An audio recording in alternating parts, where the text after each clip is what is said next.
Scene on BBC Radio London with Aurie Styla. This is The Scene. Ed Sheeran, Justin Bieber, I don't care. I actually care about that song. That's a nice summer vibe, and I feel like that's going to be absolutely amazing coming through festival season and also into a little bit of carnival season. There'll be like a reggae dancehall remix of that tune, especially with that beat. Doon, doon, doon, doon, doon. I don't care, doon. Doon, doon, doon. Bieber, bitch said doon, doon. Ed Sheeran in another place, doon. It's going to be something like that, some kind of remix. What's going on at BBC Radio London? My name is Aurie Styla. This is The Scene. Got my first guest in the building. She's sitting there saying she's nervous. She shouldn't be nervous, especially for what kind of talent she's skilled with. You can't be nervous with what you do with shaky hands. You can't do that, can you? No. Body artist in the building. Owner of the Beauty Room London, Nisha Raja. What's going on? Nisha, how you doing? You right? I'm good, thank you. All right. You're not nervous, are you? No, not at all. Oh, you're relaxed now, nice and easy and cool. Yeah. That's what I like to hear. All right. So, firstly, Nisha, the Beauty Room London. What's talk to me about this? What's that? So, it's a hair and beauty company that I built up after I finished uni. So I was always doing hair and beauty, and I was into that from college and that kind of thing. And once I graduated, I was still doing that on the side just to make a bit of money. And then I just left my graduate job, and then I just went straight and tried to make it work, and it's flourished. It's doing well. So I'm proud of that. So alongside that, I started the body art, and so it works alongside the beauty room. Okay. And well, before we go into that again, your graduate job, what was that? Because I'm always interested in the transition of job to... I went Queen Mary's. I did business management. Something like common. Yeah, didn't get into economics and I had the UCAS points. Yeah. So I had to do business management. So yeah, and I did that. And once I did that, I hated that 9 to 5 thing. It was just soul destroying. So I was just like, do you know what? I need to just save a bit, and then I'm just going to try and make this work. No problem. I think anyone who's listening has got a 9-5. If it is soul destroying, we apologise for triggering that feeling by someone describing your job. It works as... for some people. No, it does for some. It does. I've had this debate all week with somebody. She knows who it is, but we've had this massive debate about 9-5 versus doing your own thing. Yeah. But sometimes you do a 9-5 and it, like you say, soul destroying and pushes you into doing something that you actually like doing. In that, and it feels good. It's very, very. It's scary when you jump into that whole let me just work for myself, because you don't know what's going to happen at the end of the month and that kind of thing. But it's very it's cool. That's cool. And how does one know that they like body art? That's a bit like, so basically growing up, I come from, my background is my dad's Indo-Caribbean, my mum's Indian. So growing up, my culture, we kind of do henna and that kind of thing, celebrations and stuff like that. So I've grown up as a child doing it. And then I had a passion for it. I was good at it. Everyone liked me doing it. So it was a little bit of escapism. I just draw, I'll paint, I'll do this and do a lot of creative stuff in that. Nice. And then I started getting recognised for it. I got really popular with it. Then I started doing a few body shoots and that kind of thing. I was just doing it, trying to get my work out there. Okay. And it got really popular. And so, carried on doing it. Indo-Caribbean. Can I ask which part? Guyana. Guyanese. Okay. Yeah. I should have guessed. I mean, there's a large population of Indo-Caribbeans in Guyana. I was going to say either there or Trinidad. Yeah. They're the main countries. But yeah. Nice. Yeah. So we're trying to keep that heritage alive. Hey. Yeah. That East Indian heritage. So so it works through my body art and that kind of thing. It has a lot of that stuff in it. Was that your phone? Naughty! Nah, it happens to me all the time. Don't worry. Is it on silent now? It is. Yeah. People calling in saying, "Hey, girl, I'm listening to you." They wouldn't know me now. But that's kind of how the whole background kind of thing of it is, and yeah. Nice. And I know henna is done traditionally at things like weddings, christenings, family gatherings. Yeah. What other places would you be doing body art particularly? So with body art, I've become really popular with doing a lot of the mass girls, mass bands for Carnival. Yes, I can imagine, yeah. Yeah, so because it's part of the culture, we've grown up doing it. I do a lot of body art on the Carnival girls and guys and stuff. And I try and make it a little different. So there's the obvious kind of having the flags painted on you and that kind of thing. Yeah, of course, yeah. With our East Indian heritage and our influence on the Caribbean and stuff, I try and portray that through the art. So it will have you'll see certain design and that kind of thing that that the Indians from that are still in the Caribbean and stuff that have it there. Nice. What kind of? I mean, I Caribbean myself, but I couldn't tell you what kind of designs and art would be traditional to Indo-Caribbean people. What kind of designs are we looking at? Very intricate, intricate designs, like which were probably on the hands and that kind of thing, or some of the clothes, even like Carnival. And if you look at like the clothes that they wear for mass and stuff like that, a lot of it is influenced from the Indians from the Caribbean as well. So a lot of the jewelry and that kind of thing. So if you look into detail, that's the intricate art that I kind of try and represent when I'm drawing on the bodies and that kind of thing. Nice. But and I'm looking at some of the stuff here. You got a pop-up body art bar in Box Park. Yeah. Which one? So basically, I'm going to do the one in Wembley. Come on, near me. I mean, I was a bit sceptical about the whole West London thing. Where are you from? What area? I'm from Barkingside, which is like East London. No, it's not East London. It's Essex. It's East Essex. London sometimes. No. Barking is IG. Sometimes no one cares. The London Borough of Redbridge send me letters, so I'm London.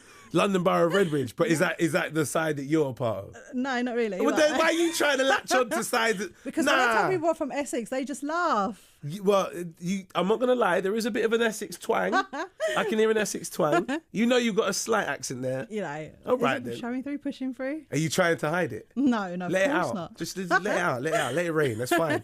No one minds if you've got a bit of an Essex accent. But when you start putting down my side of London, we're gonna have a No, I mean, you guys have got, West London is it's nice. It's amazing. Heathrow Airport, Are you reaching to why we got a good? Do you know what we have? We have the Box Park you're coming to. How about that? Well, we got the original one, Shoreditch. You did not.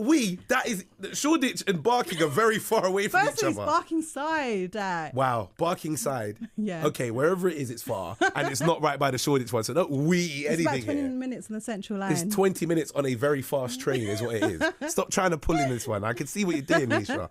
So you come into Wembley Box Park. Mm-hmm. Nice, and you'll be setting up for doing body art. So it'll be the body art there and stuff, and it'll be a lot of the festival hair and glitter and the body art and that.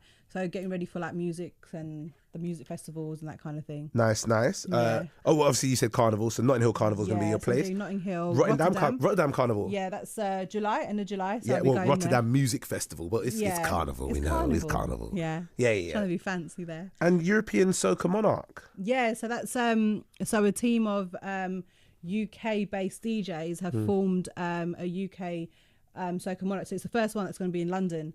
And I'll be showcasing my body art and stuff on there. And there'll be like soca artists from the Caribbean and UK based and European based soca artists. So it's like showcasing soca and that kind of thing, trying to get it a bit more. Nice. Are you a soca fan? Yeah. Are you really a soca fan? Oh yeah, kind of. Okay. The old stuff more in it because my dad enforced it in us. Good. Soca man myself. Oh really? Yeah, I am. Nice. I am. So we're going to see you on one of the trucks at Carnival this year. Do you know what? I missed it last year because I was performing. This year I have told myself I'm going to be there, and as soon as I said that to myself, I've got to be there. Yeah, I got a booking, so I may not be able to make it this year. No. But the booking's on Sunday, but it's out of London. So as long as I can get back in time, I can catch the back end of the Monday.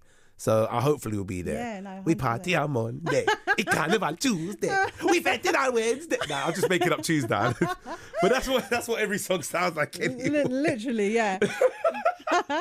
Sorry, I need to before I start whining on this chair. My apologies.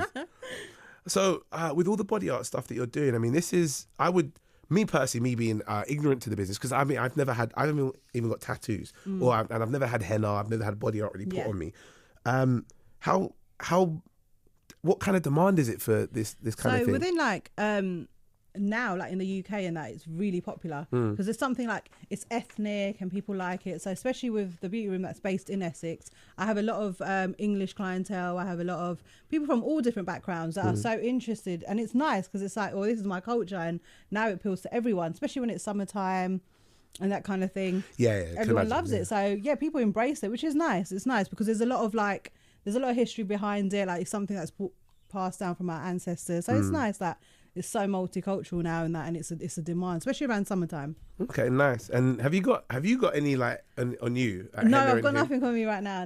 No. Do you normally practice on yourself or? I practice on people around me and stuff. It's kind of hard doing it on myself, but yeah, no, I usually do it on like the girls and like anyone that give me their skin.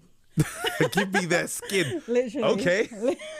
I noticed that when it comes to doing body art, there's one thing I've always worried about, but it's mainly tattooing, is if you do it wrong. Yeah, I know. And henna's not a permanent tattoo, Yeah, it stains for a but few it weeks. stains for a few Yeah, weeks. So yeah. imagine if you get it wrong. Yeah. Do you ever have a fear of that happening? No. No, all right, Miss Thang. All right. So basically, yeah, you do, but I mean, you just have to improvise. If you're an artist, you can make it look pretty after. Nice. We got a little running topic today, which, well, actually, it's not. You're going to be the first person I've spoken about this. I'm going to ask people later on. Because you are a body artist, and I feel like your input on this is going to be fantastic, and we're going to speak about it a little later on as well.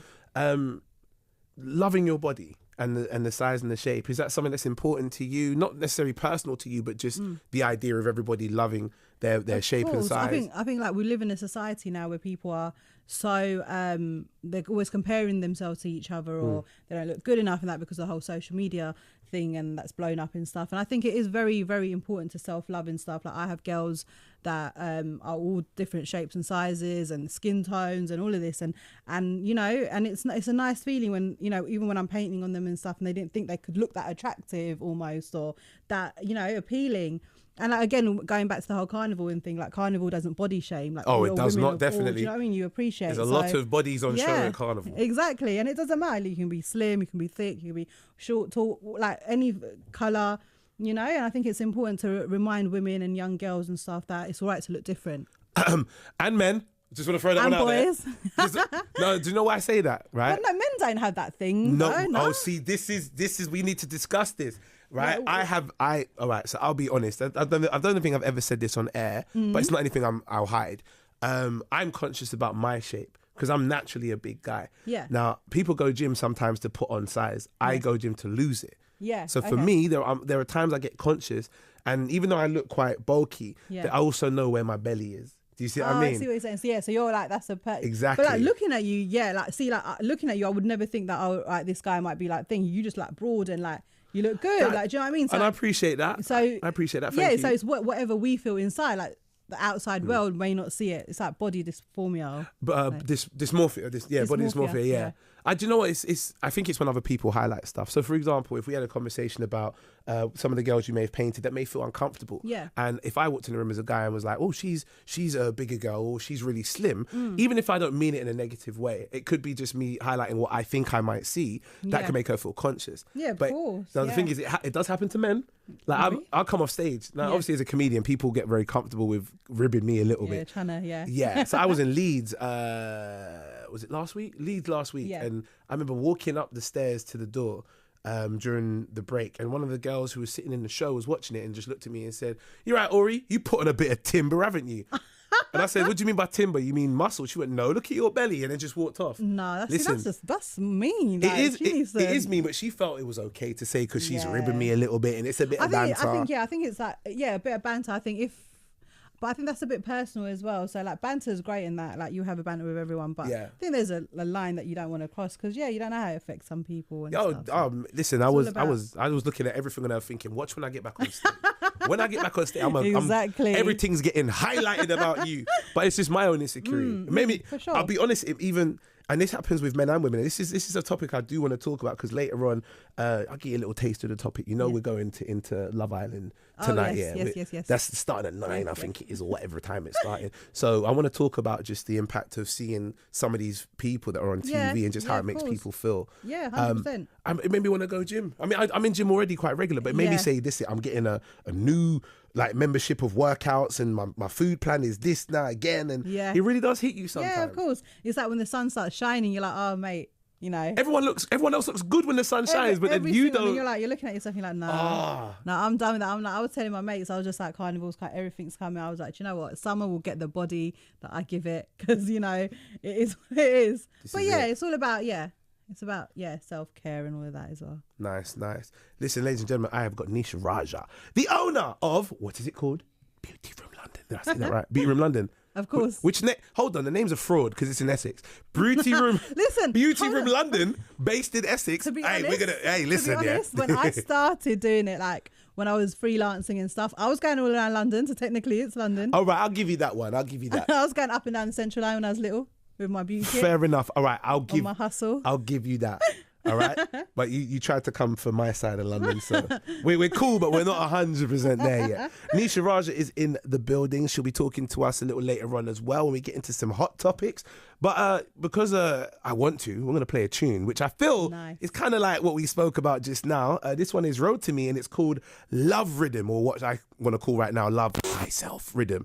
Road to Me, BBC Radio London, The Scene. Let's press play.